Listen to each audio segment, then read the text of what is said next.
நான் இவங்களுக்கு அறிமுகம் சொல்லணும்னு அவசியமே இல்லை, உங்க எல்லாருக்குமே தெரியும்.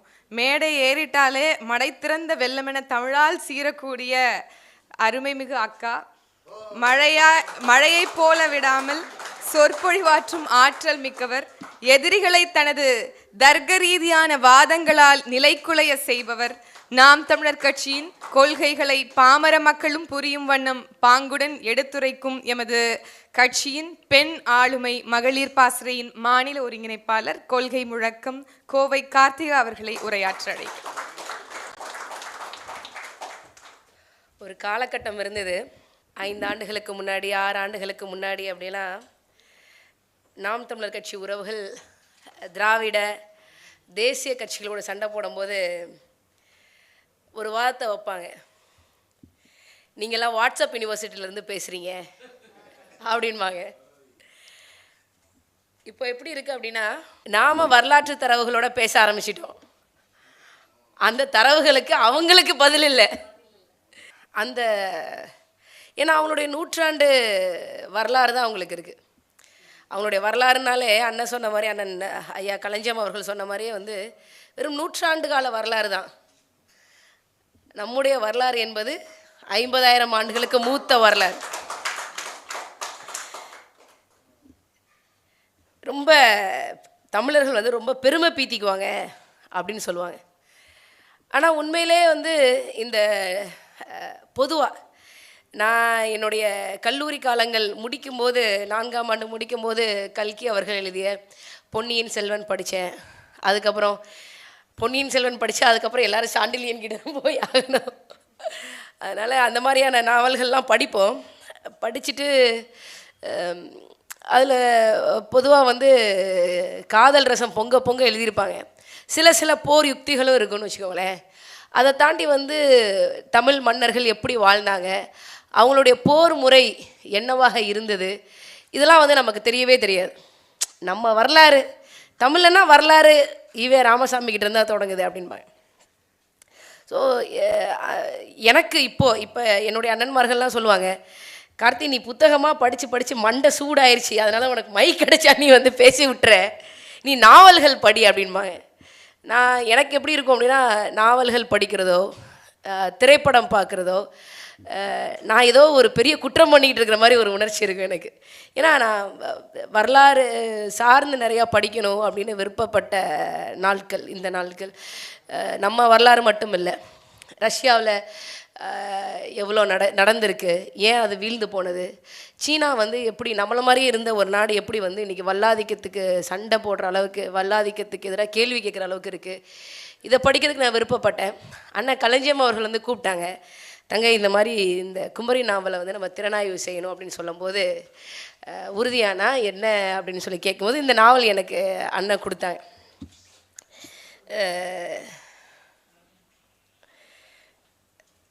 அப்போது இதை படிக்க ஆரம்பிக்கும் போது என்னுடைய நேரம் ஏன்னா 50,000 ஆண்டுகளுக்கு முன்னாடி நம்ம எப்படி வாழ்ந்தோம் அப்படிங்கிறதுக்கான தரவுகளோ, நம்ம எந்த மாதிரியான உடையை உடுத்திருப்போம் அப்படிங்கிறதுக்கான தகவல்களோ, ஒரு பெண் எப்படி பூச்சூடி இருப்பா அப்படிங்கிற தகவல் கூட நமக்கு இருக்காது. ஒரு லிட்ரரி எவிடன்ஸ் கூட நமக்கு கிடையாது. இலக்கிய சான்று எதுவுமே இல்லாமல் நம்ம இதை எப்படி எழுதியிருப்பாங்க அப்படிங்கிற ஒரு பேராவலோடு தான் படித்தேன். அந்த வகையில் திரைப்பட இயக்குனர் எப்படி நாவல் எழுதுவாங்க, அவங்க அடுத்தடுத்து பெரிய பெரிய படம் பண்ணணும், காசு பண்ணணும்னு தான் நினைப்பாங்க. ஆனால் உண்மையிலே அண்ணன் வாக்கீரா அவர்களுக்கு என்னுடைய நன்றிகள். தமிழ் சமூகம் உங்களுக்கு என்றைக்குமே நன்றி கடன் பட்டிருக்கு. இதுவரைக்கும் எத்தனையோ வரலாற்று புதினங்களாக இருக்கட்டும், நாவல்களாக இருக்கட்டும், கண்ணதாசன் அவர்களுடைய சேரமான் காதலி அவர்களுக்கு கூட அந்த நாவல் கூட ஏதோ ஒரு வகையில் நம்மக்கிட்ட ஒரு எவிடன்ஸ் இருக்கும். ஆனால் எந்த எவிடன்ஸுமே இல்லாமல் இவ்வளோ பெரிய ஒரு புதினத்தை உங்களால் படைக்க முடியுது அப்படின்னா உங்களுக்கு முக்கியம் பொருளியல் இல்லை, பொருளாதாரம் இல்லை, தமிழோடைய ஒரு திசை காட்டியாக, ஒரு வழிகாட்டியாக இலக்கிய வட்டத்தில் நீங்கள் இருக்கிறீங்க. உண்மையிலேயே தமிழ் சமூகம் தன்னுடைய ஆதி காலத்தில் நாம் எப்படி இருந்திருப்போம் அப்படிங்கிறதுக்கான தரவுகளோடு இந்த புதினம் இருக்குது. அண்ணன் வாக்கீரா அவர்களுக்கு ஒட்டுமொத்த தமிழ் சமூகம் சார்பாகவும் நான் நன்றியை தெரிவித்துக் கொள்கின்றேன். அதுக்கப்புறம் மிக முக்கியமாக டிஸ்கவரி பப்ளிகேஷன்ஸ், இவங்களுடைய பெரிய பிரச்சனை என்ன அப்படின்னா, பேசாமல் எல்லா பப்ளிகேஷன்ஸ் மாதிரியும் திராவிடம், பெரியார், அண்ணா மாதிரி முடியுமா அப்படின்னு பேசியிருக்கணும். என்ன பண்ணிட்டாங்க அப்படின்னா, தமிழ் தேசியம் ஏன் எதற்கு எப்படி, இந்த தமிழ் தேசியம் சார்ந்த நூல்களை வெளியிடுறது, அண்ணன் செந்தமிழன் சீமான் அவர்களை வச்சு வந்து நூல் வெளியிடுறது போச்சு. இந்த முறை வந்து 49வது சென்னை புத்தக கண்காட்சியில் இந்த டிஸ்கவரி புக் பேலஸ்க்கு இடம் இல்லை. திராவிடம் எப்படி தமிழை வாழ வைக்குது பார்த்தீங்களா? தமிழ் தேசியத்துக்கு ஆதரவாக, நாம் தமிழர் கட்சிக்கு ஆதரவாக, அண்ணன் செந்தமிழன் சீமான் அவர்களுக்கு ஆதரவாக ஒரு நிகழ்வு பண்ணதுனால இந்த புத்தக கண்காட்சியில் நீங்கள் இடம் பெறக்கூடாது. இதுவும் நவீன தீண்டாமை தான், இதுதான் இவங்களுடைய சமூக நீதி. நாம் என்ன பண்ணுறோம் அப்படின்னா, கோடம்பாக்கத்தில் டிஸ்கவரி புக் பேலஸ்ன்னு இருக்குது. அங்கே போய் நம்ம வந்து நம்மளுடைய ஆதரவை வந்து இந்த நூலகத்திற்கு, இந்த பதிப்பகத்துக்கு நாம் தரணும். ஏன்னா முக்கியமான நிறைய புத்தகங்கள் இருக்குது. நான் கூட போன வாரம் சனிக்கிழமை போய் பார்த்தேன். இந்த நூலகத்திற்கு, இந்த பதிப்பகத்திற்கு கொடுக்கணும். ஐயா, இந்த பதிப்பகத்தினுடைய நிறுவனர் ஐயா வேடியப்பன் அவர்கள் வந்து இந்த பப்பாசி சம்பந்தமாலாம் வந்து பேசாதீங்க, எனக்கு பயமாக இருக்குது அப்படின்னு சொல்கிற அளவுக்கு இருக்குது. அப்படின்னா நம்ம எப்படிப்பட்ட ஒரு உலகத்தில் வாழ்கிறோன்னு பாருங்களேன். வெறும் 100 ஆண்டு கால வரலாறு வச்சுருக்கக்கூடிய ஒரு திருட்டு கும்பல், 50,000 ஆண்டுகளுக்கு மேலாக வரலாறு வச்சிருக்கக்கூடிய இந்த மண்ணின் பூர்வக்குடி மக்கள், இந்த 2 குடிகளுக்கும் வந்து ஒரு போர் நடக்குது. ஆனால் இவங்க என்ன சொல்கிறாங்க அப்படின்னா, நீ உன்னோட வரலாறை பேசாத, உன்னுடைய வரலாற்றை எடுக்கக்கூடிய இடத்துக்கு நீ போகாத, நீ அது சம்மந்தமாக நூல்களை வெளியிடாத அப்படின்னு சொல்லும்போது வந்து அங்கே சிக்கல் உருவாகுது. நம்ம ஏன் வந்து மீண்டு எழணும் அப்படிங்கிறதுக்கான தேவை இருக்குது. அண்ணன் களஞ்சியம் அவர்கள் திரைப்பட இயக்குனராக மட்டும் இல்லாமல் அரசியல் களத்தில் பல்வேறு இடங்களில் போய் கொள்கைகளை முழங்கி, அண்ணன் களஞ்சியம் அவர்களையும் அண்ணன் வாக்கீரா அவர்களையும் நான் எப்படி பார்க்குறேன் அப்படின்னா, அண்ணன் சொன்ன மாதிரி 99.9 விழுக்காடு திரைப்பட இயக்குனர்கள் பொருளாதாரம் சார்ந்து தான் இயங்குறாங்க. அடுத்தடுத்த படம் அப்படிங்கிறதுக்கு போயிருக்கலாம். ஆனால் தமிழ் தேசியம் சார்ந்து இயங்கணும் அப்படின்னு நினைக்கிறதே வந்து ஒரு என்ன சொல்கிறது, இதுக்கெல்லாம் வந்து இந்த தமிழ்நாட்டு மக்கள் இவங்களுக்கு அதெல்லாம் புரியுதா இல்லையா?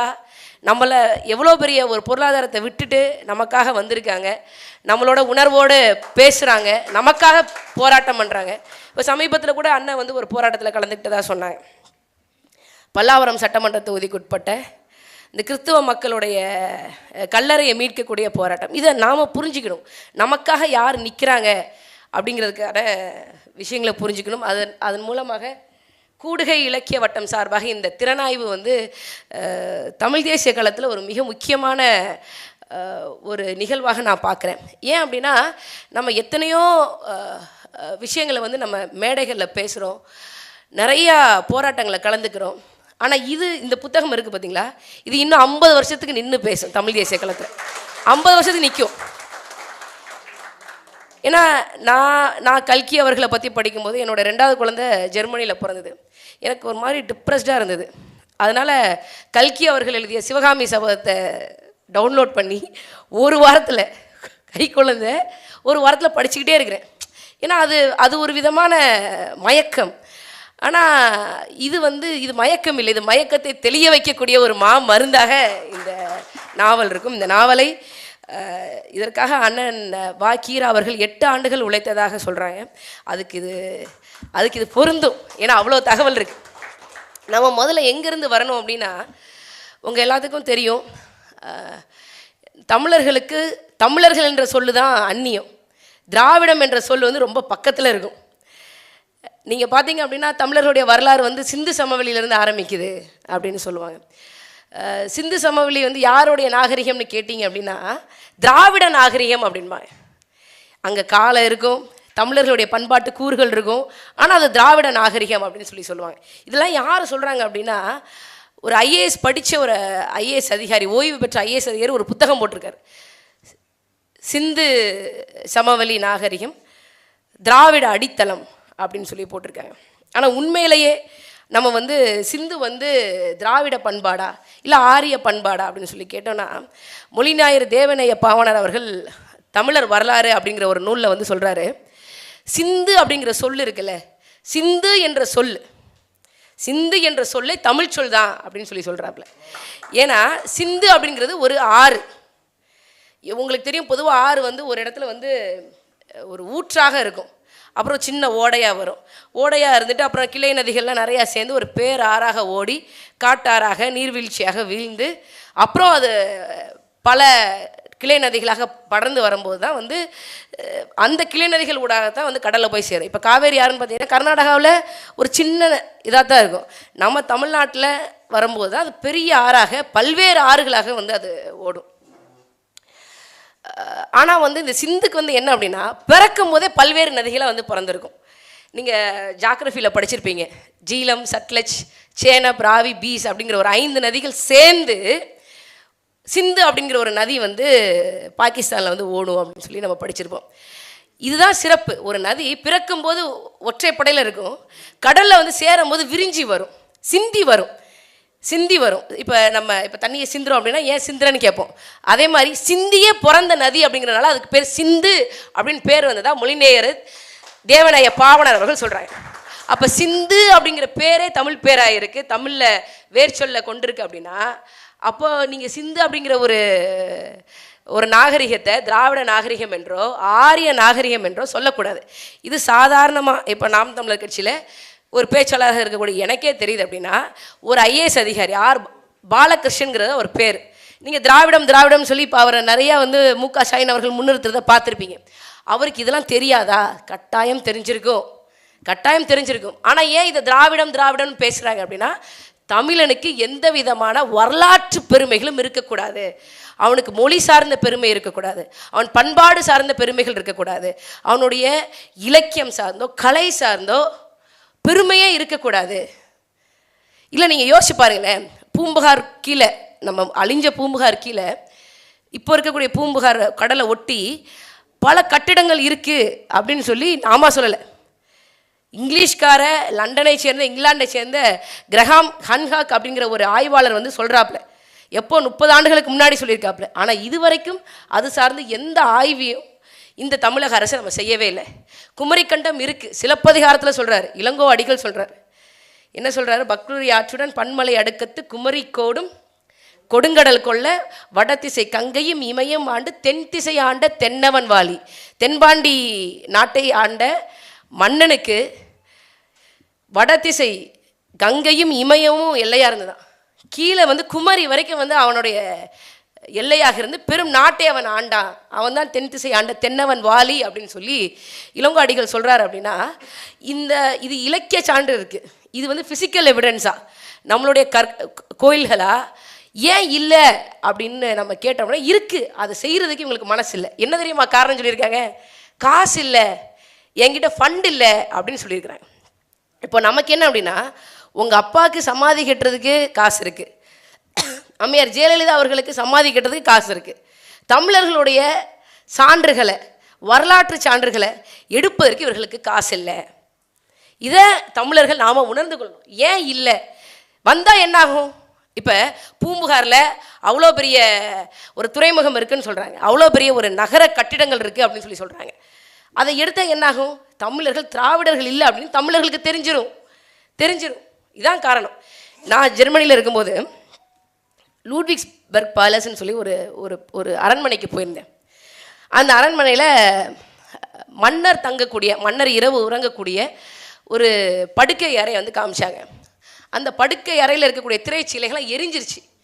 நான் அந்த கைடு கிட்ட வந்து கேட்குறேன், ஏங்க இதெல்லாம் எரிஞ்சிருச்சே, இதெல்லாம் வந்து மாற்றலாமே, பார்க்க வந்து ரொம்ப நல்லா இல்லை அப்படின்னு சொல்லி கேட்கும்போது, இல்லை நாங்கள் இதை வந்து மாற்ற மாட்டோம், இதுதான் எங்களுடைய வரலாறு. இந்த அரண்மனை வந்து ஒரு காலகட்டத்தில் தீப்பிடிச்சிது. அந்த தீப்பிடிச்சதின் விளைவாக இங்கே வந்து இந்த திரைச்சீலைகள் வந்து தீக்கு இரையானது. அது மட்டும் இல்லை, இந்த கிளாத் வந்து இப்போ கிடைக்காது. அதனால் அந்த வரலாறை நான் வரலாறாகவே அடுத்த மக்களுக்கு நான் கடத்தணும்னு நான் விருப்பப்படுறேன் அப்படின்னு அவங்க சொன்னது. இதெல்லாம் வந்து அப்போ நான் ஜெர்மனியில், இட்டாலியில், ஆஸ்திரியாவில் ஒவ்வொரு அரண்மனைகளுக்கும் போய் பார்க்கும்போது, என்னடா நம்ம தமிழ்நாட்டை சேர சோழ பாண்டிய மன்னர்கள் ஆண்டிருக்காங்க, நமக்கு ஒரு அரண்மனை கூட இல்லையே, இது நம்ம அரண்மனைன்னு சொல்கிறதுக்கு ஒன்று கூட இல்லையே, அரண்மனையை விடுங்க, அவன் போய் சண்டை போட்டிருப்பான்ல, சண்டை போடுறதுக்கு ஆயுதம் தயாரிச்சிருப்பான்ல, அந்த ஆயுதத்தை தயாரித்த கொல்லப்பட்ட கூடயே தமிழ்நாட்டில் இல்லாமல் போச்சு அப்படின்னு சொல்லி பல்வேறு நேரங்களில் வந்து நான் வருத்தப்பட்டிருக்கேன். ஆனால் வரலாறு யார்கிட்ட போய் சேரணும்னு இருக்குது பாருங்க. அது மட்டும் இல்லை, அவன் இந்த மேன்மையான வரலாறு, நல்ல வரலாறு மட்டும் இல்லை, அவன் யூதர்களை வந்து பாழ்படுத்தினா பார்த்தீங்களா, கொடுமைப்படுத்தினா பார்த்தீங்களா, ஹிட்லருடைய கான்சன்ட்ரேஷன் கேம்ப்னு சொல்லுவாங்க, வதை முகாம்கள். அந்த வதை முகாம்களை கூட அப்படியே பொத்தி பாதுகாத்து வச்சுருக்கான். என்னுடைய கருப்பு வரலாறும் அடுத்த தலைமுறைகளுக்கு நான் கடத்தணும் அப்படின்னு சொல்லி வச்சுருக்கேன். அந்த அந்த நோக்கு நம்மக்கிட்ட இருக்கா? வரலாற்றை பாதுகாக்கக்கூடிய அளவுக்கு தமிழ் மக்கள் இன்றைக்கி நாம் இருக்கோம் அப்படின்னு சொல்லி கேட்டோன்னா அது நமக்கே அந்த கேள்விக்கான விடை தெரியும். நமக்கு அப்படி இல்லை. நாம் சொல்கிறோம், பல்வேறு இடங்களில் சொல்கிறோம். என்ன சொல்கிறோம்? நம்ம பெருமை மிகுந்தவர்கள், நம் மொழி பெருமை வாய்ந்தது அப்படின்னா வந்து அண்ணன் களஞ்சியம் அவர்கள் சொன்ன மாதிரி நமக்கு எதிரிகள் வந்து பிற மொழியாளர்கள் இல்லை, நம்ம மொழியாளர்கள் ஒட்டுண்ணிகள் மாதிரி அங்கே இருக்கிறாங்க பார்த்தீங்களா, அவங்க தான் நமக்கு வந்து பெரும் எதிரிகளாக, பெரும் துரோகத்தை செய்யக்கூடியவர்களாக இருக்கிறாங்க. இப்போ நம்மளை பற்றி பேசுகிறவங்களாம் யாருன்னு பாருங்கள். அவங்களுக்கு ஸ்டாலின் என்றைக்குமே நம்மளை எதிர்த்து பேசவே மாட்டார், நம்ம ஆட்களை வச்சே தான் பேசிகிட்டு இருக்கிறாங்க. அதனால் வந்து நான் இந்த நாவலை படிக்கும்போது எனக்கு தோன்றிய விஷயங்கள் வந்து இந்த நம்ம கோயில்களில் பார்க்கக்கூடிய யாளிகள்லாம் இருக்கும், மகர யாழி, ஆனை யாழி, சிம்ம யாழி அப்படின்னு சொல்லி. அதில் எல்லாத்தையும் விட ரொம்ப திமிர் பிடிச்ச யாழி அப்படின்னா அது சிம்ம யாழி தான். அந்த ஆமாம், அந்த சிம்ம யாழியை அடக்கிறது வந்து யாராக இருக்கும் அப்படின்னு சொல்லி. இதில் வந்து முழுக்க பார்த்திங்க அப்படின்னா பெண்களை சார்ந்து தான் நிறைய எழுதியிருப்பாப்புல. அதனால் வந்து இது வந்து நம்ம ஆண்களுக்கு வந்து இது எப்படி சகிச்சுக்குவாங்க அப்படிங்கிறது தெரியல. ஆனால் உண்மையிலே பாருங்கள், ஒரு சின்ன கோழிகள் கூட ஒரு சேவல் வந்துச்சுன்னா பெட்டையோடு இணைஞ்சிட்டு அது பாட்டுக்கு போயிடும். ஆனால் அந்த முட்டையிட்டு அதை அடகாத்து மட்டும் இல்லை, குஞ்சு பொறிச்சு அப்படியே ஈரமாக இருக்கும், அதை கழுகுக்கிட்டேருந்து காப்பாற்றுறது, அந்த கழுகுக்கிட்டேருந்து காப்பாற்றி தன்னுடைய என்ன சொல்கிறது ரெக்கைக்குள்ளே அப்படியே வச்சுக்கும். இதில் ஒரு சின்ன ஒரு நடந்த உண்மை இது. ஒரு காட்டில் வந்து காட்டு தீ பற்றிருச்சு. அப்போது ஒரு காட்டு கோழி வந்து முழுக்க எரிஞ்சிருச்சு. தீயணைப்பு வீரர்கள், அரசு அதிகாரிகள்லாம் வர்றாங்க. அந்த கோழியை பார்த்தோன்னே ஏதோ ஒன்று வித்தியாசமாக உணர்றாங்க. எரிஞ்சிருச்சு, ஆனால் அதுக்குள்ளே உயிர் இருக்கிறதா உணர்றாங்க. ஒரு பெரிய கம்பு எடுத்துகிட்டு வந்து அந்த கோழியை மட்டும் தட்டி விடுறாங்க. தட்டி விட்டால் அந்த கோழியோட ரெக்கைக்குள்ளே 10 கோழி குஞ்சு அப்படியே உயிரோடு இருக்குது. அந்த அரசு அதிகாரிகள் வந்து மெய்சிலிருந்து போயிட்டு ஒரு பேட்டி கொடுத்துருந்தாங்க. தான் இறந்தாலும் நான் ஈன்ற குஞ்சை வந்து பாதுகாக்கணும் அப்படிங்கிறதுக்காக அந்த காட்டு தீக்குள்ளே அதை அப்படியே காத்து தான் எரிஞ்சு போய் அந்த அடுத்த தலைமுறை பிள்ளைகளை வாழ வச்சது பாருங்கள். இப்போ யோசிச்சு பாருங்கள், என் பிள்ளை போனாலும் பரவாயில்ல, நடிகர் விஜய பக்கத்தில் பார்க்குற ஒரு யோக்கியதையை எனக்கு வாங்கி கொடுத்துட்டான் அப்படிங்கிற ஒரு தாய்மார் எங்கே இருக்காங்க? காட்டு தீக்குள்ளே எரிஞ்ச அந்த கோழியோட ஈகம்னு ஒன்று இருக்குல்ல, தாய்மை, அதை நம்ம யோசித்து பார்க்கும்போது மலைக்கு மடுவுக்கு இருக்கிற வித்தியாசம். இது நான் எதுக்கு சொல்கிறேன்னா, கோழி மட்டும் இல்லை, எல்லா உயிரினங்கள்லையும் பிள்ளைகளை போற்றி பாதுகாக்கக்கூடிய இடத்துல தாய் தான் இருக்கிறாங்க. தாய் தான் வந்து சண்டை போடுறாங்க. நீங்கள் அந்த கோழி குஞ்சில் மட்டும் வந்து கழுகுக்கு வந்து அந்த கோழி குஞ்சு, ஃப்ரெஷ் கோழி குஞ்சு ரொம்ப பிடிக்கும். அதை எடுக்க கழுகு வந்துச்சு அப்படின்னா அந்த கழுகு கூட கோழி சண்டைக்கு போகும், பறந்து சண்டைக்கு போகும். அந்த அளவுக்கு வந்து நம்ம எல்லா உயிரினங்களும் தாய் வழி சமூகமாக தான் இருந்திருக்கு. ஆனால் உயிர்வழி சமூகங்களில் பரிணாம வளர்ச்சியில் கடைசி அந்த உலகத்தில் தோன்றிய உயிரினம் எது அப்படின்னா நம்ம மனுஷன்தான். அப்போ மனுஷன் மட்டும் தாய் வழி சமூகத்துலேருந்து மாறி வந்திருப்பானா? இல்லை, அவனும் தாய் வழி சமூகத்துக்குள்ளே தான் இருந்திருக்கான். அதுக்கு தான் இந்த நூல் வந்து இது வந்து கதை மாந்தர்கள், கதாபாத்திரங்கள், ராஜபாட். இந்த நூலுடைய ராஜபாட்டெல்லாம் யாரும் இல்லை, இந்த நூலில் எல்லாமே ராணி பாட்டு தான். ராஜபாட்டே கிடையாது, ராணி பாட்டு தான். ஏன்னா வந்து இது எப்படி வந்து நம்ம தாய் வழி சமூகமாக இருந்தோம் அப்படிங்கிறதுக்கான கேள்விக்கு, ஆமாம், ஒரு உயிர் பரிணாமம் அடைஞ்சு வருது அப்படின்னா இது அப்படி தான் இருந்திருக்கணும், வேறு வழியே இல்லை. இங்கே வந்து உங்களுக்கு தெரியும், குமரியில் மொத்தம் வந்து 14 லோகங்கள் மைய, அது ஆரிய விஷயம், ஆரிய கோட்பாடு தான். 14 லோகத்திலையும் எம்பெருமான் பெருமாள் கூடி கொண்டு இருக்கிற அப்படி இல்லை. 14 உலகம்ங்கிறது மறைந்து போன குமரியில் இருக்கக்கூடிய விஷயங்கள். 7 49, நமக்கு 49 நாடுகள் இருந்தது. ஒவ்வொரு நாட்டையும் அவன் வந்து உலகமாக கொண்டு வந்தான். அந்த நாடுகள் வந்து 7 தெங்க நாடு, 7 மதுரை நாடு, 7 குணக்கரை நாடு, 7 முன்பாலை நாடு, 7 பின்பாலை நாடு, 7 குறும்பனை நாடு. இந்த குறும்பனை நாட்டை ஒட்டி தான் இந்த இந்த நாவல் வந்து போகுது. அந்த குறும்பனை நாட்டினுடைய தலைநகராக பெரம்பூர் இருக்குது. அந்த பெரம்பூரில் தான் இந்த நாவலுடைய காலகட்டம். பெரம்பூரில் வந்து கொற்றவை வழிபாடு வந்து நடக்குது. அதில் மிக குறிப்பாக நாம் என்ன பார்க்குறோம் அப்படின்னா, இந்த எல்லா நாடுகளுக்கும் வந்து தலைவரே கிடையாது, தலைவி தான். தலைவி தான் அவங்க. சரி, அப்போ அவங்க கணவர்லாம் என்ன பண்ணுவாங்க அப்படின்னா, அவங்களும் அறிவாளி தான். ஏன்னா நீங்கள் ஒரு அறிவாளி பெண்ணை கல்யாணம் பண்ணணும் அப்படின்னா அந்த பெண்ணை எப்படியாவது உங்களுக்கு ஓகே சொல்ல வைக்கணும், நீங்கள் அறிவாளியாக தான் இருக்கணும். அந்த வகையில் வந்து இந்த 7 குறும்பனை நாட்டினுடைய தலைவியாக அஞ்சாவணி இருக்காங்க. அஞ்சாவணிக்கு வந்து தென்னன் ரொம்ப பிடிக்குது. அவர் ரொம்ப பெரிய அறிவாளியாக இருக்கிறாங்க. அது மட்டும் இல்லை, அஞ்சாவணிக்கு மொத்தம் 17 குழந்தைகள் இருக்காங்க. அதில் வந்து கடைசியாக பிறக்கிறவ தான் இருவாஞ்சி அப்படிங்கிற இந்த பெண்ணு தான் இருவாஞ்சி. இவ தான் வந்து என்ன பண்ணுவா அப்படின்னா, இவளுக்கு வந்து அலங்கு அப்படிங்கிற ஒரு நாய் பற்றி நம்ம கேள்விப்பட்டிருப்போம். அது நம்ம இப்போ நம்மக்கிட்ட இல்லை, ரொம்ப குறைந்த எண்ணிக்கையில் தான் இருக்குது. அதுவும் அந்த நாய் பற்றியான விவரங்கள் தெரிஞ்சவங்க தான் அதை வளர்க்குறாங்க. ஸோ அந்த அலங்கு வந்து செவலை அப்படின்னு சொல்லி வளர்க்குறா.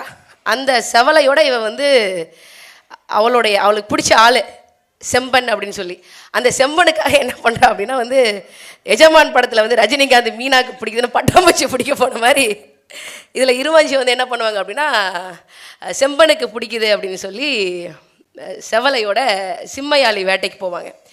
இந்த சிம்மையாளி வந்து அப்போ இருந்த காலகட்டத்தில் எப்படி வந்து பெரிய பெரிய மிருகங்கள் வந்து ஏன் அழிஞ்சுது, டைனோசர் ஏன் அழிஞ்சுது, பெரிய பெரிய யானைகள் வந்து ஏன் அழிஞ்சுது அப்படிங்கிறதுக்கான காரணம் என்ன அப்படின்னா, கோழி வந்து முட்டை வச்சு அடகாக்குனா 27 நாட்களில் வந்து அடகாத்து குஞ்சு பொரிச்சிடும்.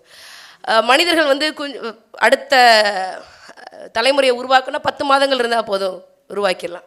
ஆனால் இந்த பெரிய பெரிய யானைகளுக்கு, பெரிய பெரிய யாளிகளுக்கு என்ன சிக்கல்னா, அவங்க இணை சேர்றதே பெரிய விஷயம். அதுக்கப்புறம் அவங்க அடகாக்குறது, குட்டியை வந்து தன் வயிற்றில் சுமக்கிறது, அதுக்கு பல ஆண்டுகள் ஆகும். அதுக்கப்புறம் தான் ஒரு குட்டியவே அவங்களால போட முடியும். அதனால் வந்து என்ன ஆகுது அப்படின்னா, இந்த மாதிரியான பெரிய பெரிய மிருகங்கள் வந்து அழிந்ததுக்கான காரணம் என்ன அப்படின்னா, இந்த கால நேரம் வந்து ரொம்ப அதிகமாக இருக்கிற ஒரு கால நேரம்.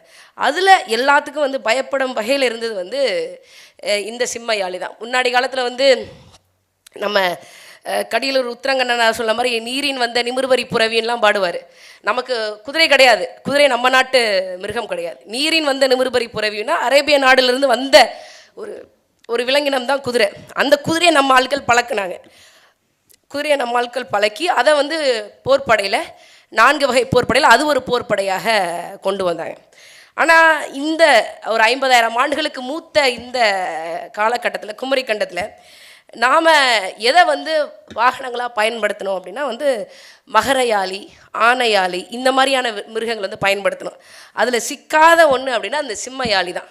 இந்த சிம்மையாளியை வந்து வேட்டையாடுவதற்காக அஞ்சாவணியோடைய மகள் இருவாஞ்சி அவர்கள் வந்து போகிறாங்க. இந்த விஷயங்கள்லாம் நடக்குது. அப்போது வந்து அவனுடைய என்ன சொல்கிற, அவங்களுக்கு திருமணம் ஆகலை, ஒரு காதலன்னு வச்சுக்கோங்களேன். செம்பனும் கூட சேர்ந்து போகிறான். செம்பனும் சாதாரண ஆள் இல்லை. அவனும் இவங்க 2 பேரும் சேர்ந்து அந்த சிம்மையாளியை, கூட்டத்தில் போகிற சிம்மையாளியை அவங்களுக்கு ஏற்ற மாதிரி வந்து கொண்டு வராங்க. இது வரைக்கும் அந்த இனக்கூட்டத்தில் சிம்மையாளியை வந்து கொன்று பிடிச்சவங்க தான் இருக்கிறாங்க. இந்த இருவாஞ்சிங்கிற ஒரு பெண்ணு மட்டும் தான் முதல்ல சிம்மையாளியை உயிரோட கொண்டு வரா. அதனால் அவள் வந்து ஒரு சிறப்பு மிக்க ஒரு ஆளாக இருக்கிறா. இவளுடைய தோழி ஒருத்தி இருக்கா, அவள் பேர் வந்து ஆரல். அவள் வந்து அவளுக்கும் ஒரு காதலன் இருக்கான். அந்த காதலை தேடி போகிற பகுதி ரொம்ப சிறப்பாக இருக்கும். உங்களுக்கு தெரியும், தமிழர்கள் கடலில் வந்து வல்லவர்களாக இருந்தாங்க, கடல்சார் பயணங்களை ரொம்ப வல்லவர்களாக இருந்தாங்க. அப்படிங்கும்போது வந்து அதற்கு மிக முக்கிய காரணமாக இருந்தது வந்து கடல் ஆமைகளை பற்றி அவங்க தெரிஞ்சு வச்சுருந்தாங்க. கடல் ஆமைகள் எப்படி போகும், எங்கே போகும், அதனுடைய நடவடிக்கைகள்லாம் தெரிஞ்சு வச்சுருந்ததுனால தமிழர்களுக்கு கடல் பயணங்கள், கடல் கடந்து மற்ற நாடுகளை போய் பிடிக்க போகிற இந்த போர்லாம் வந்து ரொம்ப எளிதாக இருந்தது அப்படின்னு வந்து சொல்லுவாங்க. நம்ம இப்போ இருக்க கூட வந்து பே ஆஃப் பெங்கால்னு சொல்லுவாங்க. இது பே ஆஃப் பெங்காலா சோழன் ஏரியா அப்படிங்கிற ஒரு கேள்வி இருக்கும். பெங்காலுக்கு இந்த ஏரிக்கு என்ன சம்மந்தம் இருக்குது?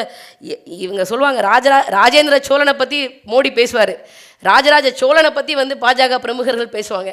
ஆனால் இந்த பே ஆஃப் பெங்காலை சோழன் ஏரின்னு மாற்ற முடியுமா? முடியாது.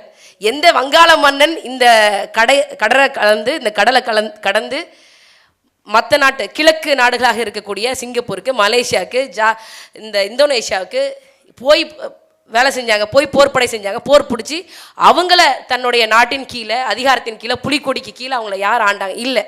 எந்த வங்காளியும் இந்த கடலை கடந்து போய் போர்படுத்தி அங்கே இருக்கக்கூடிய மண்ணின் மைந்தர்களை வந்து திரை கட்டுற அளவுக்கு வந்து யாரும் செய்யலை.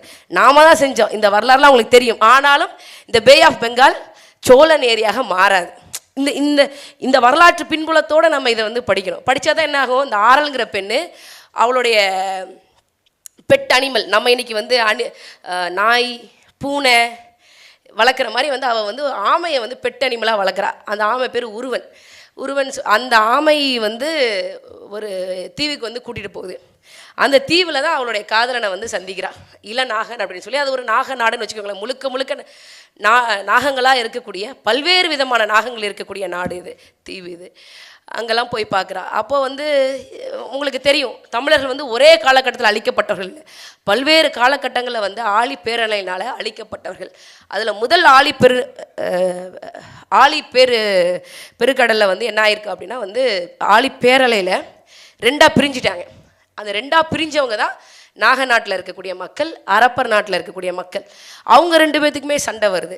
அந்த சண்டையெல்லாம் எப்படி நடந்திருக்கும் அப்படிங்கிற விஷயம் வந்து ரொம்ப நல்லாயிருக்கும். இதில் ஏன் நல்லாயிருக்கும் அப்படின்னா வந்து இப்போ என்ன வந்து AK-47 இருக்குமா, AK-74 இருக்குமா, இல்லை பீரங்கி இருக்குமா, பிரம்மோஸ் ஏவுகணை இருக்குமா? எதுவுமே இருக்காது. எல்லாமே இப்போ அந்த பெரிய பெரிய யானைகளுடைய தந்தத்தை வந்து ஈட்டியாக செய்கிறது, கல்லை வந்து ஈட்டியாக செய்கிறது, கூர்மைப்படுத்துறது, உடனே சாகணும் அப்படின்னா வந்து பச்சிலையை வந்து விஷமாக வந்து ஈட்டியில் சாகடிச்சு கொள்வது, இந்த மாதிரியான விஷயங்கள்லாம் ஆரம்ப காலகட்டத்தில், மனிதன் தோன்றிய காலகட்டத்தில் வந்து ஆயுதமாக இருந்திருக்கும். இதில் என்ன, இது வந்து போர் மட்டும்தான் இந்த நாவலில் இருக்கா அப்படின்னா போர் மட்டும் இல்லை. தமிழை எப்படி வளர்த்தாங்க, தமிழ் மொழிக்காக என்னென்னலாம் வந்து அங்கே உள்ளது செஞ்சாங்க அப்படின்னு சொல்லும்போது வந்து அந்த தமிழி அப்படிங்கிற, இப்போ நம்ம எல்லாருமே சொல்லுவோம் இந்த தமிழ் எழுத்துக்கள்லாம் இது வந்து பிராமி எழுத்துக்கள்லாம் இது தமிழ் எழுத்துக்கள்னு சொல்லுங்க அப்படின்னு சொல்லி வந்து ஐயா அவர்கள் வந்து நமக்கு சொல்கிறாங்க. அந்த மாந்தரையே தமிழியாக தான் சொல்லியிருக்கிறாங்க. அவன் என்ன பண்ணிட்டா அப்படின்னா, அந்த தமிழிங்கிற ஒரு பெண்ணு வந்து தமிழ் மொழிக்காக வந்து ஒட்டுமொத்த வாழ்க்கையுமே வந்து கொடுத்து தமிழ் மொழியோடைய எழுத்துருக்களை வந்து கொண்டு வந்து சேர்த்துருக்கா. இப்படி ஒரு வேலையை வந்து ஒரு பெண் செய்யும்போது குடும்பம் வந்து நல்லா அமையாது. அதில் மோசமான ஒருத்தன் வரான், அவன் தான் பெருந்தேற்றன் அப்படிங்கிற ஒரு வில்லன். அவன் என்ன பண்ணுறான், அவன் ரொம்ப மூர்க்கமாக மாறிடுறான். உணவுக்கு, காமத்துக்கு, எல்லாத்துக்கும் வந்து இடம் கொடுத்து ரொம்ப மோசமான ஒரு மனிதனாக போகிறான். அந்த பெருந்தேற்றன் அவனுடைய உடன் பிறந்த தம்பிகள் எல்லாருமே வந்து ஒரு நாட்டில் போய் தஞ்சம் அடைஞ்சிடறாங்க. அங்கே உள்ள மாந்திரிகள் அப்படின்னா பெண்களை வந்து ரொம்ப கொடுமைப்படுத்தி வந்து அவங்க ஒரு ஓரமாக இருக்காங்கன்னு வச்சுக்கோங்களேன்.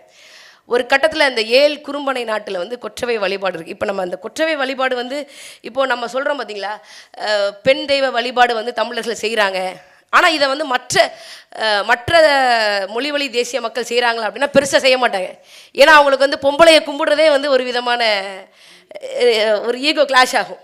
பெண்களை கும்பிட மாட்டாங்கண்ணே. இப்போ நீங்கள் வந்து பக்கத்தில் வந்து பெருமாளும் தாயாரும் இருக்காங்கன்னா பெருமாளை கும்பிட்டுட்டு போகக்கூடிய நிறைய பேர் இருப்பாங்க, தாயாரை கும்பிட மாட்டாங்க. ஆனால் இங்கே முழுக்க நம்ம தெய்வமே வந்து கொற்றவை தெய்வம் தான். ஏன்னா அந்த ஆதி காலத்து மனிதன் வந்து மிருக இயல்போடு தான் இருந்திருப்பான். ஏன்னா மிருகத்திட்டேருந்து வந்தவன், மிருகங்களோடு இருக்கிறவன், அவனுக்கு ஒரு சட்டத்திட்டங்கள் பண்ணி ஒருத்தனுக்கு ஒருத்தி அப்படிங்கிற ஒரு திருமண முறையை கொண்டு வந்து இப்படிலாம் இருக்கணும் அப்படிங்கிறத கொண்டு வந்தவள் கொற்றவை அப்படின்னு சொல்கிறாங்க. முதல்ல இந்த மானுடத்திற்கான ஒரு சட்டத்திட்டங்களை வகுத்து இந்த மிருகங்கள்லேருந்து மானுடர்களை வேறுபடுத்தி காட்டியவள் கொற்றவை. அந்த கொற்றவையை இங்கே இருக்கக்கூடிய எல்லா மனிதர்களும் 49 நாடுகளை சேர்ந்த மனிதர்களும்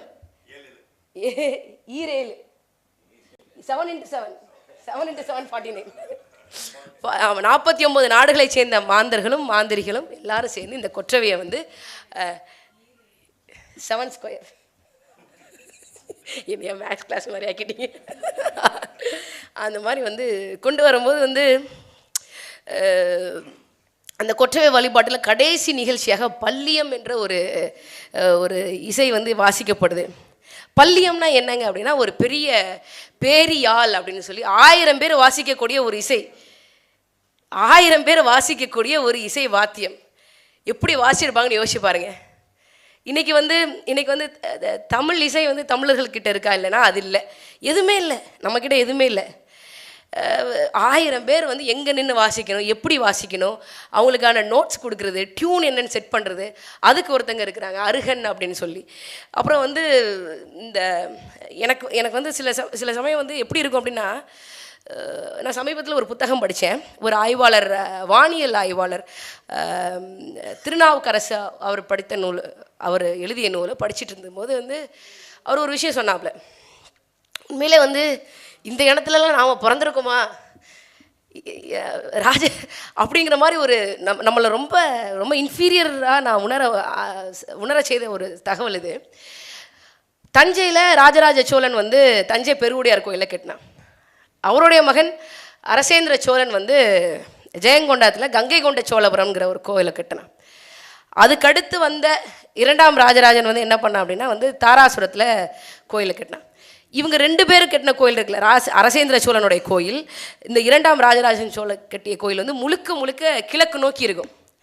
ஆனால் நம்ம தலைவர் ராஜராஜன் கட்டிய கோயில், அந்த கோயில் மட்டும் கிழக்கு நோக்கி இருக்காது, கிழக்குலேருந்து வடக்கு நோக்கி ஒரு 20 டிகிரி கோணத்தில் தள்ளி இருக்கும். இது ஏன் அப்படின்னு சொல்லி அவர் எழுதின நூலில் வந்து சொல்லியிருப்பாப்ல. எதுக்காக இருக்கும் அப்படின்னு சொல்லி கேட்கும்போது, ஏன்னா ராஜராஜ சோழன் வந்து சாதாரண ஆள் கிடையாது. அவன் வந்து ஒரு பெரிய அறிவாளி, பெரிய போர்ப்படை தலைவர்.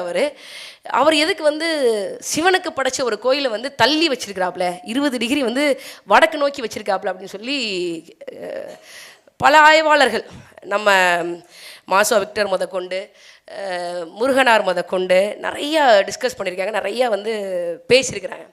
அப்போது இந்த காலகட்டம், எந்த காலகட்டத்தில் தஞ்சை பெருவுடையார் கோயில் கட்டப்பட்டிருக்கு அப்படின்னா 1003 1010 வரைக்கும் காலகட்டத்தில் 7 ஆண்டுகள் அவ்வளோ பெரிய கோயிலை கட்டி முடிச்சிருக்கிறாப்புல. எவ்வளோ கஷ்டப்பட்டு இந்த கோயிலை கட்டியிருக்கிறாங்க, ஏன் வந்து இதை தள்ளி வச்சுருக்காங்க அப்படின்னு சொல்லி கேட்கும்போது 1010ஆம் ஆண்டு இந்த கோயிலை திறந்துருக்கிறாப்புல. எப்போ கும்பாபிஷேகம் பண்ணியிருப்பாப்புல அப்படின்னா 16/5/1010 வைகாசி 2ஆம் நாள். இந்த 2ஆம் நாளில் ஏதாவது ஒரு வானியல் சிறப்பு இருக்கா? அது என்ன, வேறு எந்த சிறப்பும் கிடையாது. நீங்கள் பஞ்சாயத்து எடுத்து பார்த்தீங்கன்னா வைகாசி 2ஆம் தேதி 1010ஆம் ஆண்டு அமாவாசை தான் இருக்கும், அதுக்கு மேலே எதுவுமே நமக்கு தெரியாது. ஆனால் இது வந்து இப்போ கம்ப்யூட்டர் முறையில் வந்து ஒரு ப்ரோக்ராம் கொண்டு வந்து இந்த 1010ஆம் ஆண்டு வைகாசி 2 என்ன சிறப்பு இருக்குது அப்படின்னு சொல்லி பார்க்கும்போது, கிழக்கிலிருந்து 20 டிகிரி கோணலாக அங்கே சூரியன் உதிச்சிருக்கு, அமாவாசை நிலவு அந்த கோட்டில் இருக்குது. அது மட்டும் இல்லை, சிவனுடைய வாகனம் நந்தி நட்சத்திர கூட்டங்களாக இருக்கும் பார்த்தீங்களா வானத்தில், அது எல்லாம் கிழக்கு நோக்கி இருக்குது. ஆனால் கிழக்கிலிருந்து 20 டிகிரி வடக்க கோணலாக இருக்குது. அப்போது நான் இந்த தமிழ் சமூகத்துக்கு ஒரு மிகப்பெரிய கோயிலை கட்ட போகிறேன். அந்த கோயிலில் இருக்கக்கூடிய பெருவுடையார் சிவனை யார் சந்திக்கணும்?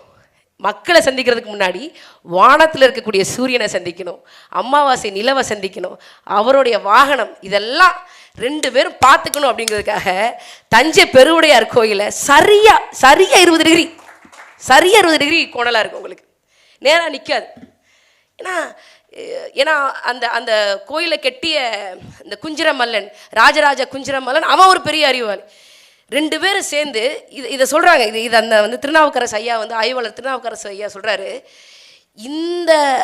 இந்த வானியல் சிறப்பு வந்து ராஜராஜன் வாழ்ந்த காலகட்டத்தில் அந்த ஒரு நாள் மட்டும்தான் வரும். இந்த சிறப்பு திரும்ப வரணும் அப்படின்னா 10,000 ஆண்டுகள் காத்திருக்கணும். அதனால் இந்த சிறப்பை வந்து அவன் வச்சா. சூரியன், நிலவு, சிவனுடைய வாகனமான நந்தி, இதெல்லாம் சேர்ந்து சிவனை பார்க்கணும் அப்படிங்கிற ஒரு பெரும் சிறப்பை வச்சு கட்டினான். இன்றைக்கி அந்த கோயிலோட நிலைமை என்ன பார்த்தீங்களா?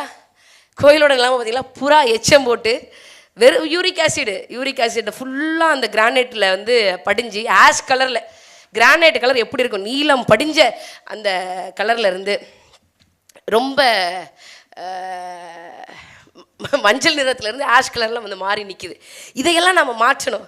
இதையெல்லாம் மாற்றினா என்ன நடக்குங்க அப்படின்னா, தமிழன் உண்மையிலே யார் அப்படிங்கிறதுக்கான ஒரு செய்தி வந்து மக்களுக்கு கடத்தப்படும். நீ யார் நீ எல்லாம் ராஜராஜ சோழனுடைய வம்சத்திலிருந்து வந்தவனா? நீனு அவ்வளோ பெரிய வானியல் அறிஞனாக இருக்கிறானே, அவ்வளோ பெரிய வானியல் அறிஞன் ராஜராஜ சோழனுடைய வழி வந்தவர்களா நீங்கள்? இன்றைக்கும் சொல்கிறேன், ராஜராஜ சோழனுடைய கோயிலில் முதல் மரியாதை பரிவட்டம் தமிழர்களுக்கு கிடையாது. கிடையாது, உங்களுக்கு கிடையாது. அதனால் இதையெல்லாம் மாற்றணும். இதெல்லாம் மாற்றினா தான் நமக்கு நாம் யாருங்கிறது தெரியும். இது ஏன் சொல்கிறேன் அப்படின்னா, அவ்வளோ வானியல் அறிவு பெற்ற தமிழர்கள் ராஜராஜ சோழன் மட்டும் இல்லை, அவனுக்கு முன்னாடி இந்த கோமன் அப்படின்னு சொல்லி ஒருத்தர் இருப்பாப்புல. இவர் தான் வந்து என்ன கண்டுபிடிப்பார் அப்படின்னா, இந்த குறிப்பிட்ட காலகட்டத்தில் நாம் அழிய போகிறோம், நமக்கு வந்து ஒரு பெரிய விண்கற்கள் வந்து வரப்போகுது, ஒரு பெரிய அழிவை நம்ம சந்திக்க போகிறோம் அப்படின்னு சொல்லி இந்த 60 ஒரு இந்த இந்த குமரி கண்டத்தில் இருக்கக்கூடிய எல்லா நாடுகளுக்கும் ஒரு தாய்க்கிழவி இருக்கிற மாதிரி ஒரு ஒரு ஒரு பெண் இருப்பாங்க. அந்த தாய்கிட்ட வந்து சொல்லுவாங்க, தாய்கிட்டையும் தாய் மாமன் கிட்டையும் இதை வந்து சொல்லுவாங்க. சொல்லும்போது தான் வந்து இவங்க தயாராவாங்க, இந்த அழிவுக்கு தயாராகிற எண்ணம். திடீர்னு ஒரு சாவு வந்துச்சு, எல்லாரும் செத்து போகிறோம் அப்படி இல்லை. நமக்கு இந்த குமரி கண்டத்தில் அழிவு வந்தது ஒரு காலகட்டம் வரைக்கும், ஒரு காலகட்டத்துக்கு அப்புறம் நாம் தெரிஞ்சே தான் அழிஞ்சு போயிருக்கிறோம். ஏன்னா அதனால தான் வந்து நீங்கள் குமரி இப்போ நான் ஜெர்மனியில் இருந்துன்னு வச்சுக்கோங்களேன், அந்த ஜெர்மன் மொழி எனக்கு தமிழாக தான் தெரியும். தி எக்கேன்னு வாங்க, எதை முக்க, நம்ம முக்கு ஜெர்மனியில் எக்கே அப்படின்னு இருக்கும். பானை இருக்குல்ல, நம்ம பானை ஜெர்மன் மொழியில் பீஃபானேன்னு சொல்லுவாங்க. ரோட் ரத்த கலரை வந்து ரோட் அப்படின்னு சொல்லுவாங்க. நம்ம தமிழ் மொழி உலகத்தின் எல்லா மொழிகளுக்கும் தாய்மொழியாக இருந்தது காரணம் என்ன அப்படின்னா, இவன் அழிய போகிறான் பார்த்தீங்களா, அழிய போகிறத அந்த கோமனுங்கிறவன் முன்னாடியே சொல்லிடுவான். சொல்லிட்டு என்ன பண்ணுவான் அப்படின்னா வந்து இந்த தாய்மார்கள் எல்லாம், இந்த அஞ்சாவணி, இருவாஞ்சி, ஆரல், இந்த மாதிரியான பல நாடுகளுடைய தாய்மார்கள் எல்லாம் என்ன பண்ணுவாங்க அப்படின்னா, மூடு திமில் அப்படிங்கிறது ஒன்று செய்வாங்க. அந்த கப்பல் வந்து 1000 நபர்கள் வந்து அந்த கப்பலுக்குள்ளே வந்து தங்கணும். ஆனால் அது மூடி இருக்கணும். அதுக்குள்ளே வந்து தண்ணி உள்ளே போகக்கூடாது. ஆனால் அந்த மக்கள் சுவாசிக்கணும். ஓரளவு எல்லாம் சரியாயிருச்சு அப்படின்னா அந்த மூடு திமிலை திறந்து அந்த மாந்தர்கள் வந்து வெளியே போகணும். ஸோ அந்த மாதிரியான ஒரு விஷயங்களை வந்து செய்வாங்க. இதில் என்ன அப்படின்னா வந்து ஒரு கட்டத்தில் வந்து இந்த குமரி கண்டத்து மாந்தர்கள் வந்து மரத்தை வெட்ட மாட்டாங்களாம். எப்போ அந்த மரத்தில் ஒரு குறைந்தபட்ச பச்சையம் கூட இல்லாமல் முழுசாக அந்த தூர் முழுக்க வந்து பச்சையமே இல்லாமல் போகுதோ அப்போ தான் குமரி கண்டத்து மாந்தர்கள் மரங்களை வெட்டுவார்கள். இனிமேல் அந்த மரம் வாழ்வதற்கு தகுதியற்ற ஒரு சூழ்நிலை இருக்கும் பார்த்தீங்களா, அப்போ தான் இவர்கள் மரத்தையே வெட்டுவார்கள் அப்படின்னு சொல்லி போட்டிருக்கிறாங்க. அந்த மரங்களை வைத்து முதல்ல என்ன பண்ணாங்க அப்படின்னா, அறிவு சமூகமாக இருக்கக்கூடிய மக்களை எல்லாம் வந்து வெளியேற்றினாங்க. இந்த ஆழிப்பேரலை வர்றதுக்கு முன்னாடி, ஒரு அழிவு வர்றதுக்கு முன்னாடி அறிவு சமூகத்தை வெளியே கடத்திடணும். நீங்கள் பார்த்தீங்க அப்படின்னா மெக்சிகனில் இருக்கக்கூடிய மாயன் கல்ச்சர் வந்து தமிழ் கல்ச்சர் மாதிரியே இருக்கும். நீங்கள் ஈஜிப்டில் இந்த பிரமிடை யார் கட்டினாங்க, அந்த ஈஜிப்டை சேர்ந்த பூர்வக்குடி மக்கள் மட்டும் இல்லை, வெளியிலேருந்து ஒருத்தர் வந்து இந்த அறிவை அவனுக்கு கொடுத்துருக்கான். அதனால தான் ஈஜிப்தியர்களால் எகிப்து என்ற ஒரு மிகப்பெரிய விஷயங்களை வந்து கட்ட முடியுது அப்படிங்கிற விஷயங்கள் இருக்குது. எல்லா இடத்துலையும் வந்து தமிழர்களுடைய பண்பாட்டு கூறியல் இருப்பதற்கான காரணம் என்ன அப்படின்னா, இப்போ நம்ம கிறிஸ்துவத்தில் கூட ஒரு கதை வரும். நோவா வந்து கப்பலில் வந்தார். ஒரு உயிரினங்கள், ஒரு பறவையில் ஒரு ஆண் பெண் இணையை வந்து கப்பலை கூப்பிட்டு அனுப்பிச்சாங்க. அதை வந்து இதோட பொருத்தி பார்க்கும்போது எல்லாம் சரியாக தானே இருக்குது.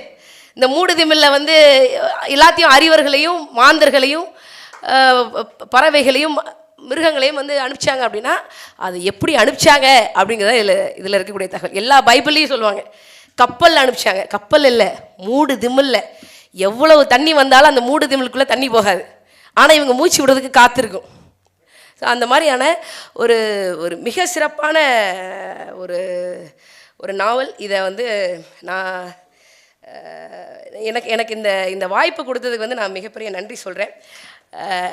என்ன அப்படின்னா இதில் நம்மளுடைய தமிழர்களுடைய வரலாற்று கூறியல் வந்து நிறையா இருக்குது. அதில் ஒரு கட்டத்தில் வந்து இந்த பெருந்தேற்றன் வந்து இவங்க எல்லார் மேலேயும் வந்து சண்டை எடுத்துக்கு போர் புரிஞ்சு வருவான். ஒரு 110,000 பேர் மாந்தர்கள். சண்டைனா சும்மா சாதாரண சண்டை இல்லை. இப்போ மட்டும் வந்து தமிழர்கள் வந்து நிறையா மக்கள் தொகை விடலை, அப்போயே மக்கள் தொகை அதிகமாக தான் இருந்தோம். அவ்வளோ பேர் இருந்தாங்க மக்கள். சண்டைனா சும்மா சாதாரண இல்லை. 1000 பேர் 2000 பேர். எத்தனை பேர் செத்தான்? 30,000 பேர் செத்து போயிட்டான். எத்தனை குடியில் இருந்தான்? 6000 குடியில் இருந்தான். அந்த பிரம்மாண்டம் வந்து இருந்தது. இதெல்லாம் வந்து அண்ணன் செந்தமிழன் சீமான் அவர்கள் சொன்னது மாதிரி வந்து இது ஒரு படமாக எடுத்தால் எப்படிடா இருக்கும் அப்படின்னா வந்து 10 பாகுபலியை ஒன்றா பார்த்த மாதிரி இருக்கும். அந்த மாதிரியான ஒரு படம் இது. அது நல்லாயிருக்கும். இது நல்லாயிருக்கும். ஏன்னா வந்து ஒரு கட்டத்தில் வந்து என்ன ஆகுது அப்படின்னா வந்து போர் புரியுறாங்க. இந்த மாந்தர்களுக்கு வந்து சிகிச்சை கொடுக்குறாங்க. கால் கையெல்லாம் வந்து வெட்டி போட்டுறாங்க. வெட்டி போடும்போது வந்து அந்த கால் கைகளுக்கு வந்து சிகிச்சை கொடுக்குறாங்க. கால்கள் கைகள் எல்லாத்தையும் வந்து ஒன்றா வச்சு அதில் வந்து கத்தாழ சோற்றை நிரப்பி வெண் சிறு கடுகு எண்ணெய் அதன் மீது ஊற்றி பிடவ மலர்களின் பொடியை தூவி தோள்களை இணைத்து தைத்து அந்த இடங்களில் புகை மூட்டத்தை பரவ விட்டனர். இன்றைக்கும் பார்த்தீங்கன்னா கை சரியாகணும், கால் சரியாகணும், முட்டு வலி சரியாகணும், சோத்துக்கத்தால போடுவாங்க நம்ம ஆட்கள். அது வந்து இது பார்க்கும்போது வந்து எல்லாரும் இந்த நாவலோட தொடர்பு கொள்ளக்கூடிய அளவில் ஒரு பாயிண்ட் வந்து இருக்குன்னு வச்சுக்கோங்களேன். அந்த அளவுக்கு வந்து மருத்துவ அறிவில் நம்ம தமிழர்கள் வந்து சிறந்து இருந்தாங்க. 10 அப்படிங்கிற ஒரு சங்க இலக்கிய நூலில் வந்து ஒரு பாடல் வரும். மீன் தேர் கொட்பின் பனிக்கைய மூழ்கி சிரல் பெயர் தென்ன நெடுவல் ஊசி நெடுவசி பறந்த வடுவால் மார்பின் அப்படின்னு வரும். சிரல்னு ஒரு பறவை, அந்த பறவை வந்து தன்னுடைய உணவை வந்து தேடுறதுக்கு வந்து நீருக்குள்ளே போகுது. ஒரு நேரம் பார்த்தா நீருக்கு மேலே இருக்கிற மாதிரி இருக்கும். அடுத்த நேரம் பார்த்தீங்க அப்படின்னா சிரல் பறவை வந்து நீருக்குள்ளே போய் வந்து உணவை எடுத்துகிட்டு வரும். இது எப்படி இருக்குது அப்படின்னா, நெடுவசி பறந்த வடுவால் மார்பில் வந்து போர்க்களத்தில் காயம்பட்ட ஒருத்தனுடைய காயத்தை வந்து ஊசி வச்சு தப்பாங்களாம். அப்படி இருக்குது சிரல் பறவை வந்து தன்னுடைய உணவை தேடுவது அப்படின்னு சொல்லி 10 நூலில் இருக்கும். ஆனால் உண்மையிலே பாருங்களேன், இந்த சூச்சஸ் ஒரு வெள்ளைக்காரனுக்கு வந்து ஸ்டிச்சஸ் போட தெரியாது. காயம் வந்துச்சுன்னா அவ்வளோதான், அந்த காயத்தினாலே அவன் சாக வேண்டியதான். முதல்ல வெள்ளைக்காரன் நம்ம கிட்ட இருந்து கொள்ளையடிச்சது என்ன அப்படின்னா, அந்த ஒரு புண்ணு ஏற்பட்டுரும், அந்த புண்ணை கிழிச்சு மருந்தை உள்ளே வச்சு தச்சா அந்த புண்ணு ஆறிடும். ஆனால் தைக்கிற தொழில்நுட்பத்தை முதல்ல உலகத்துக்கு கொடுத்தவன் தமிழன். இந்த டெக்னிக்கை முதல்ல உலகத்துக்கு கொடுத்தவன் தமிழன் தான். இன்றைக்கி அந்த தமிழன் மருத்துவம் படிக்க முடியல, நீட்டு தேர்வு எழுதி தான் ஆகணும்னு சொல்கிறாங்க. இதெல்லாம் மாற்றணும்னு விரும்புகிறோம். அதுக்கு நீங்கள் இலக்கியம் சார்ந்து இந்த மாதிரியான நூல்களை வந்து படிங்க. ரொம்ப நல்ல நூல் இது. என்னுடைய விருப்பம் என்ன அப்படின்னா வந்து, இது வந்து பல்வேறு இடங்களுக்கு வந்து போகணும். இளைய தலைமுறை பிள்ளைகள் வந்து படிக்கணும். இப்போ அப்பாமார்கள் அம்மாமார்கள் வந்து என்னதான் வந்து இலக்கியம் படித்தாலும் அந்த குழந்தைக்கு வந்து அது புரிகிற அளவுக்கு வந்து அதை கடத்தணும். நம்ம இப்படிலாம் இருந்தோண்டா, அஞ்சாவணின்னு ஒருத்தர் இருந்தா, அவளுக்கு கணவன் தென்னன் அப்படின்னு ஒருத்தர் இருந்திருப்பான், இதை விட பிரம்மாண்டமாக கூட இருந்திருப்பான். ஆனால் நம்மளால் இவ்வளோ இதை நம்ம கடத்தணும். ஆரலுங்கிற ஒருத்தர் இருந்தான், அவனுக்கு அண்ணன் திருக்கையன்னு ஒருத்தர் இருந்தான். மீன்களை சார்ந்து நம்ம நிறையா பேசணும், நிறையா வந்து ஆய்வுகள் செஞ்சோம். இந்த மாதிரியான விஷயங்கள் வந்து பண்ணும்போது தான் வந்து எல்லாமே இலக்கிய சான்று தான் இருக்குது. இப்போ நமக்கு மட்டும் அதிகாரம் கிடச்சிச்சு, குமரி முனைக்கு கீழே வந்து ஒரு கடலாய்வு பண்ண மாட்டோமா, அகழ்வாராய்ச்சி பண்ணி உலகத்துக்கே வந்து முதல் மாந்தன் தமிழன் தான் அப்படிங்கிறத ஆராய்ச்சியோட அறிவியலோட சேர்த்து சொல்லுவோம். ஆனால் இவங்க செய்ய மாட்டாங்க. அதனால் வந்து நம்ம சங்ககால இலக்கியங்கள் சொல்கிற மாதிரி, வாடா அது பனிபடு நெடுவரை வடக்கும், தேனா அது உருகெழு குமரியின் தெற்கும், குணா அது கரை பொறு தொடு கடற்குணக்கும், குடா அது தொன்று முதிர் பௌவத்தின் குடக்கும். குணா அப்படின்னா வந்து கிழக்கு திசை, குட அப்படின்னாலே மேற்கு தான், குடகு மலைனாலே வந்து அது மேற்கு தான். ஸோ பனி படர்ந்த இமயம் வரைக்கும் வந்து வட திசையினோட எல்லையாக இருந்திருக்கு. குமரி வரைக்கும் வந்து நமக்கு வந்து தென் திசையினோட எல்லையாக இருந்திருக்கு. 2 பக்கம் கடல்களை சூழ்ந்திருக்கு, மலைகளை சூழ்ந்திருக்கு. இதெல்லாம் வந்து கடத்துங்க. இதை கடத்த வேண்டிய பொறுப்பும் கடமையும் நம்ம எல்லாத்துக்குமே இருக்குது. நிறையா வாங்குங்க, நிறையா படிங்க. அண்ணன் கூட சொன்னாங்க, அவனுடைய அந்த திராவிடத்துக்கு எதிராக ஒருத்தன் வந்தால் கூட வந்து அவன் வந்து போர் சூழலுக்கு வந்து போயிடுறான், போர் புரிகிற மோடுக்கு போயிடுறான். ஏன்னா அவனுக்கு வரலாறே அதுதான். இவன் ஈவே ராமசாமி சொன்னால் ஏன் தெரியுமா நம்மளை திட்டுறாங்க? அதுக்கு ஒன்று தான், அவனுக்கு இருக்கிற ஒரே பெரியாரே வந்து ஈவே ராமசாமி தான். அதனால் அது அழிஞ்சுன்னு வச்சுக்கோங்களேன், திராவிடம் ஒட்டு மொத்தமாக போயிடுச்சு. ஆனால் நமக்கு அப்படி இல்லை. நாம் என்ன சொல்கிறோம், 1938 இந்திய எதிர்ப்பு மாநாடு நடந்துச்சியா சென்னை கடற்கரையில், அதுக்கு தலைமை தாங்கியது ஒரு தமிழ் பாப்பான், நாவலர் சோமசுந்தர பாரதிங்கிற ஒரு பாப்பான். அந்த மாநாட்டில் பேச 10 பேர் கூப்பிட்டாங்க. அந்த 10 பேர் நீ ஒரு ஆள், யார்? ஈவே ராமசாமி ஒரு ஆள். இதான் ஓ வரலாறு. இவன் என்ன பண்ணுறது தெரியுமா, ஒட்டுமொத்த மாநாட்டோட முழக்கத்தை பெரியார் தான் சொல்லிட்டேன். நான் கூட நம்பியிருக்கேங்க, சே பெரியார் தான் தமிழ்நாடு தமிழருக்கே பேசியிருக்காரா, இது எப்படி டெஃபெண்ட் பண்ணுறதுன்னு பார்த்துக்கிட்டு இருந்தா கடைசியில் பார்த்தா இந்த மாநாடு பற்றி ஃபுல் டீட்டெயில் இருக்குது. 10ல் ஒருத்தர் நீ வரவேற்புரையிலே சொல்லிட்டான். கரந்தை தமிழ் சங்கத்தின் தலைவர் உமா மகேஸ்வரன் சொல்கிறாரு, தமிழ்நாடு தமிழருக்கேன்னு மாநாட்டு வரவேற்புரையிலே பாடியிருக்காப்புல. அதனால் நம்ம வரலாறை மீட்டெடுக்கணும். அவர் ரொம்ப கஷ்டப்பட்டு 600 ஆண்டுகால விஜயநகர பேரரசின் ஆட்சியை தமிழ்நாட்டில் நிலைநிறுத்துறதுக்கு இந்த வேலைகளை செஞ்சிட்ருக்காங்க. அதில் வந்து நாம் தமிழர் கட்சி வேற இல்லை, டிஸ்கவரி புக் பேலஸ் வேலை இல்லை, அண்ணன் வாக்கீரா அவர்கள் வேற இல்லை, குமரி நாவல் வேற இல்லை. எல்லாமே தமிழர்களுக்கான சொத்து தான். இந்த சொத்தை பாதுகாக்கணும். அவள் 600 ஆண்டுகால விஜயநகர அரசின் ஆட்சி நிலைநிறுத்தத்திற்கு இந்த வேலை செய்கிறான். நம்ம என்ன பண்ணுறோம், 50,000 ஆண்டுகளுக்கு மூத்த அன்னை தமிழை அதனுடைய தாய் நிலமான தமிழ்நாட்டில் மீண்டும் அரியணையில் ஏற்றிட மாட்டோமா அப்படின்னு போராடுறோம். அது பாருங்க, இயற்கை நமக்கு எவ்வளோ வழிகாட்டுதுன்னு பாருங்க. அடுத்த மாதம் பிப்ரவரி 21 உலக தாய்மொழிகளின் நாள். உலக தாய்மொழிகளின் நாள்லையே உலகத்தில் இருக்கக்கூடிய அத்தனை பேரும் தாய்மொழிகளுடைய தாய்மொழியாக இருக்கக்கூடிய அன்னை தமிழை அதனுடைய தாய் நிலமாக இருக்கக்கூடிய தமிழ்நாட்டில் அரியணை ஏற்றுவதற்கு நாம் தமிழர் கட்சி மாற்றத்தை விரும்பும் மக்களின் மாநாடு அப்படின்னு ஒரு மாநாடு போகிறோம். இயற்கை எங்கே கொண்டு வந்து சேர்த்துருக்கு பாருங்க. நம்ம உண்மை நேர்மையாக இருப்போம், நம்ம தமிழுக்காக இருப்போம், தமிழர்களுக்காக இருப்போம். இந்த நூலை வாங்கி படிங்க. இயற்கை நம்மளை வந்து எல்லா விதத்துலையும் இருந்து பாதுகாக்கும். நன்றி, வணக்கம். இந்த நாவலை எழுதி தமிழ் சமூகத்திற்கு, அறிவு சமூகத்திற்கு வழிகாட்டிய அண்ணன் திரைப்பட இயக்குனர் வா. கீரா அவர்களுக்கு நன்றியையும் வாழ்த்துக்களையும் தெரிவித்துக் கொள்கின்றேன்.